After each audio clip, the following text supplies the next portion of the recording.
इस लिहाज से एक राशि को 2.5 साल मिलता है। शनि के आगे और शनि के पीछे, जिस राशि पर शनि विराजमान है उसके आगे पीछे 3 राशियां जो प्रभावित होती हैं, जिस स्थान पर शनि है, जिसके पहले और उसके बाद, ये 7.5 शनि कहलाता है। मतलब 7.5 साल तक शनि का इन्फ्लुएंस होता है।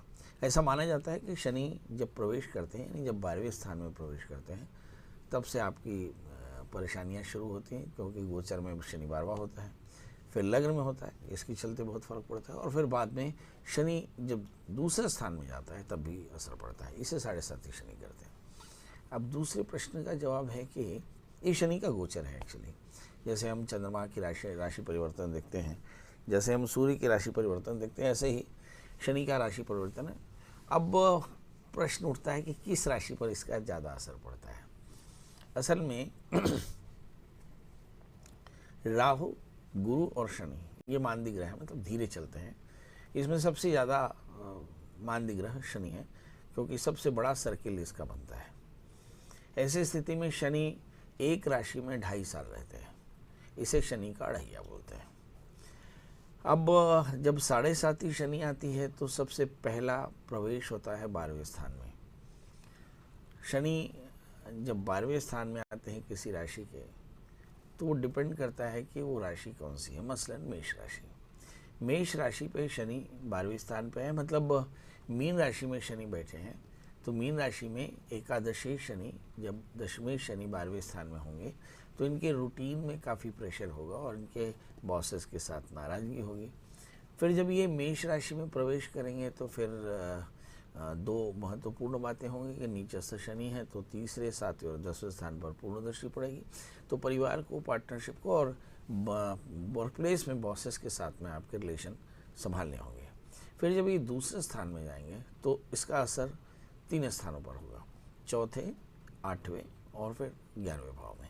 तो इस तरह से हम देखते हैं कि 7.5 शनि का जो प्रभाव है वो गोचर में थोड़ा सा नकारात्मक हो सकता है, पर ऐसा कहते हैं शनि है राज्याधिपति। ऐसा कहते हैं कि काल पुरुष के 10वें स्थान का स्वामी शनि होता है, 11वें स्थान का स्वामी शनि होता है। यदि शनि 12वें हो तो आपकी राज्य सत्ता, आपके रूटीन, आपके शरीर और आपकी क्रेडेंशियल स्पेस का सबसे ज़्यादा असर पड़ता है।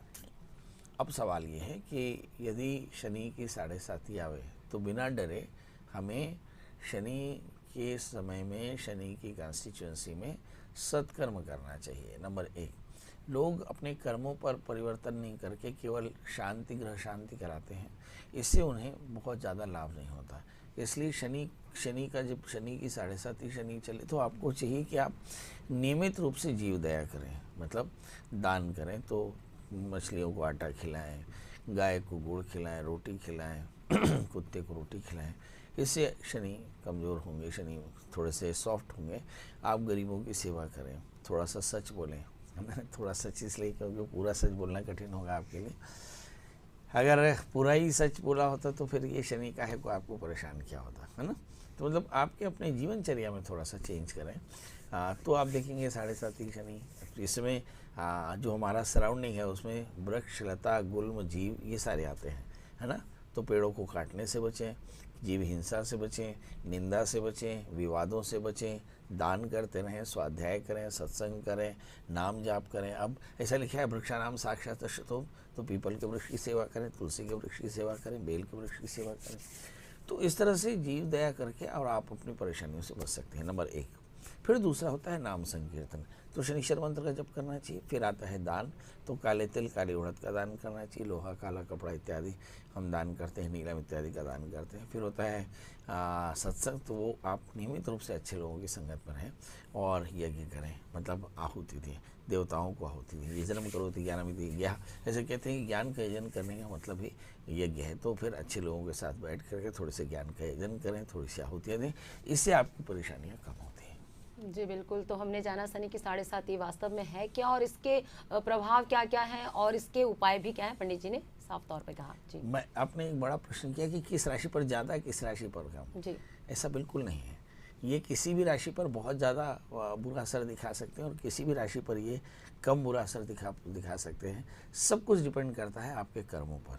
यदि आपका कर्मणा दैव नेत्रेण जंतो देहोपत्य, ऐसा कहते हैं जो हमारा पूरा का पूरा ज्योतिष है वो दैव ज्ञान कहलाता है। दैव माने कर्म फल को देने वाले देवता के द्वारा लिखी हुई जो भाषा है उसको डिकोड करके और आपको जो फल बताता है उसे दैवज्ञ कहते हैं, और इस पूरे ज्ञान को दैव ज्ञान कहते हैं। ये कर्म फल का वर्णन है। इसलिए यदि आपने कर्म अच्छे किए हैं तो निश्चित तौर पर जानिए कि 7.5 या अढ़ैया शनि में आपको, या फिर शनि के विंशोत्तरी दशाओं में भी आपको असर कम होगा। पर यदि आपके कर्म अच्छे नहीं हैं तो जाने रहिए कि इससे आपको किसी भी राशि में परेशानी हो सकती है ना। ये जाने रहना चाहिए। मतलब ऐसा नहीं है कि शनि के राज्य में मेष राशि वाले बच जाएंगे या वृषभ राशि वालों को ज़्यादा हो जाएगा, ऐसा नहीं।